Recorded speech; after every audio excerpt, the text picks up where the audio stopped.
المضطر إذا دعاه ويكشف السوء ويجعلكم خلفاء الأرض। আল্লাহ পাক বলেন, এমন কে আছেন যিনি ব্যাকুল এবং অস্থির দোয়া যিনি শোনেন, এমন কে যিনি তোমাদেরকে দুনিয়ার খলিফা বানায় দিয়েছেন, দুনিয়া ব্যবহার করার উপযোগী করে দিয়েছেন, ব্যবহার করার ভোগ করার সুযোগ করে দিয়েছেন। তিনি কে? তিনি হচ্ছেন আল্লাহ পাক। গভীর রাত্রে আপনি যে ক্রন্দন করেন, চিন্তা করেন, মামলায় পড়ে, মকদ্দমায় পড়ে, কষ্টে পড়ে, ঋণগ্রস্ত হয়ে, রোগগ্রস্ত হয়ে, ব্যথা নিয়ে, বেদনা নিয়ে, অস্থির মন নিয়ে আপনি যে দোয়া করেন, সেই দোয়া কে শোনে বলেন? কে শোনে? আল্লাহ রাব্বুল আলামিন বলেন, আমি শুনতে পাই, আমি সব শুনতে পাই। সামিউম বাসীর, এমন কিছু নেই যে আমি শুনি না।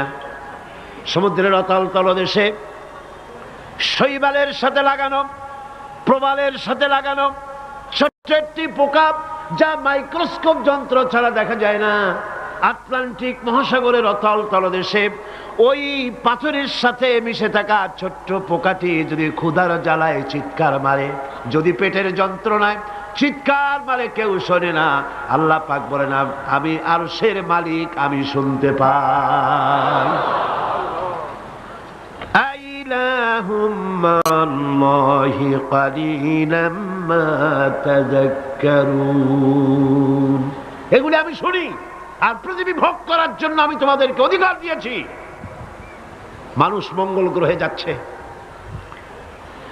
তাতে আমার কোনো ক্ষতি নেই। আপনাদের ক্ষতি আছে?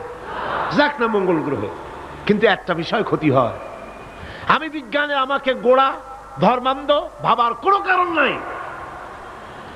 বিজ্ঞান চলে যাক মঙ্গল গ্রহে, কিন্তু তার উপকারিতা কতটুকু তা আমাদের দেখতে হবে, দেখা উচিত না?